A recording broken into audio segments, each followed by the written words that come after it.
प्रियजन हो, सगळे छान आहात ना? आजचा दिवस कसा आहे? आनंदात आहात का? जर येशू रोज सोबत असेल, आपण रोज आनंदी राहू शकतो. तो तुमच्या सोबत आहे का?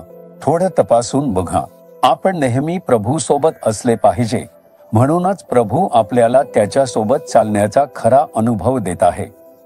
आपण ते गमावू नये. ठीक आहे, आज माझ्यासाठी कोणते वचन ठेवले आहे वाटते का? 3 स्तोत्र 3 वचन बघा. परमेश्वरा, तू माझ्या भोवती कवच आहेस, तू माझा गौरव, माझे डोके वर करणारा आहेस. दावीद नावाचा एक भक्त प्रभूचं स्तुती करताना प्रभू त्याच्यासाठी कसा आहे हे जाहीर करतो. मग येशू ख्रिस्त तुमच्यासाठी कसा आहे? तुम्ही ते जाणून, ते जाहीर करून, विश्वास ठेवून आणि स्तुती केलीत तर अगदी तसंच तुमच्या आयुष्यात घडेल. मागील श्लोकात तो म्हणतो, माझ्या विरुद्ध बोलतात. माझ्या विरुद्ध, माझ्या आत्म्याला लक्ष्य करून अनेक गोष्टी बोलतात. दावीदवर टीका करतात, दोष देतात, उपहास करतात आणि हे सगळं लोकांच्या समूहातच घडतं. तुमच्याबद्दलही कधी कधी बोलतात. घरात, बाहेर, जिथे राहता, जिथे काम करता, जिथे सेवा करता, तिथे हे घडते. येशू विरुद्ध बोलणारे नव्हते का? त्यांनी बोललेच. पॉल विरुद्ध, सगळ्यांविरुद्ध बोलणारे, उपहास करणारे लोक प्रत्येक काळात होतेच. या सगळ्यामुळे निराश न होता इथे दावीद म्हणतो, सगळे असले तरी तूच माझं ढाल आहेस, तूच माझं गौरव आहेस आणि तूच मला उंचावणारा आहेस. 3 गोष्टी तो सांगतो. ढाल म्हणजे आपली सुरक्षा करण्यासाठी दिलेलं एक शस्त्र आहे. युद्धभूमीवर शत्रू हल्ला करताना आपण जखमी होऊ नये म्हणून ढाल घेऊन उभे राहतो आणि विश्वास आपली ढाल आहे.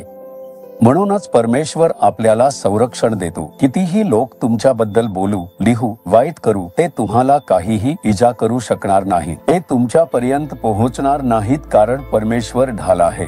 तुम्ही यावर विश्वास ठेवता का? होय परमेश्वरा, कितीही संघर्ष आले तरी तुम्ही माझे ढाल आहात, मला जपता. तुमचे आभार मानतो. दुसरे म्हणजे तो तुम्हाला गौरव देतो. गौरव म्हणजे कीर्ती. परमेश्वर म्हणतो, मी तुला कीर्ती देईन. तुम्ही व्यवसाय करता का? तो तुम्हाला व्यवसायात कीर्ती देईल. सेवा करता का? तो सेवेतही कीर्ती देईल. म्हणजेच प्रभूचं नाव तुमच्यात गौरवित व्हावं आणि त्याचा गौरव प्रकट व्हावा म्हणून प्रभू तुम्हाला आशीर्वाद देईल, वापरेल. विश्वास ठेवा, तुम्ही मला गौरव दिला आहे प्रभू. या गौरवासाठी मी तुमचे आभार मानतो, असं म्हणा. तिसरं म्हणजे उंचावणारा म्हणून असणारा, म्हणजे तुमचं डोकं वर करणारा, तुम्हाला उंचावणारा एक देव आहे. तुम्ही काहीही करत असलात तरी त्यात तुम्ही उंची, प्रगती अपेक्षित करता. तुमच्या व्यवसायात प्रगती हवी आहे. तुमच्या नोकरीत बढती हवी आहे. तुमच्या अभ्यासात जास्त गुण मिळवून वर जायचं आहे. सर्व गोष्टींमध्ये प्रगती आवश्यक आहे आणि ती देणारा परमेश्वर आहे.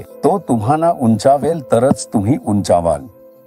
तो उंचावतो तेव्हा कोणालाही थांबवता किंवा नष्ट करता येत नाही. म्हणूनच लोक अडथळे आणतात, नुकसान करतात. मग तुम्ही अशा गोष्टींना का घाबरता? परमेश्वर तुमच्या सोबत आहे, तुमचं संरक्षण करतो, महिमा प्रकट करतो, तुम्हाला उंचावतो. मग कोण थांबवू शकतो? आनंदाने सांगा, दाविदासारखं, प्रभू तुम्हीच माझं संरक्षण, माझी महिमा आणि मला उंचावणारे आहात, असं म्हणून बघा. आजच एक बदल घडेल. तुम्ही ज्या गोष्टीबद्दल चिंतित आहात त्यात बदल, उन्नती येईल, अडथळे दूर होतील आणि आज तुम्ही तो चमत्कार पाहाल. प्रभू, कोणीही काहीही बोलू दे, लिहू दे, उपहास करू दे, निंदा करू दे, तू माझ्यासाठी, आमच्यासाठी ढाल आहेस.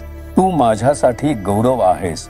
तू मला उंचावणारा आहेस. मी यावर विश्वास ठेवतो. असे ज्या ज्या मुलांनी प्रार्थना केली आहे, या मुलाने, या मुलीने आज एक बदल पाहायला हवा, उन्नती अनुभवायला हवी. अडथळे दूर करून त्यांना उंच कर. त्यांचे संरक्षण आणि मार्गदर्शन कर. येशूच्या नावाने. आमेन. आमेन. जीसस रिडीम्ड मराठी ह्या YouTube चॅनेलला सबस्क्राईब करा. सबस्क्राईब बटनावर क्लिक करा आणि बेल चिन्हावरही क्लिक करा. दररोजच्या नवीन कार्यक्रमांची माहिती मिळवा.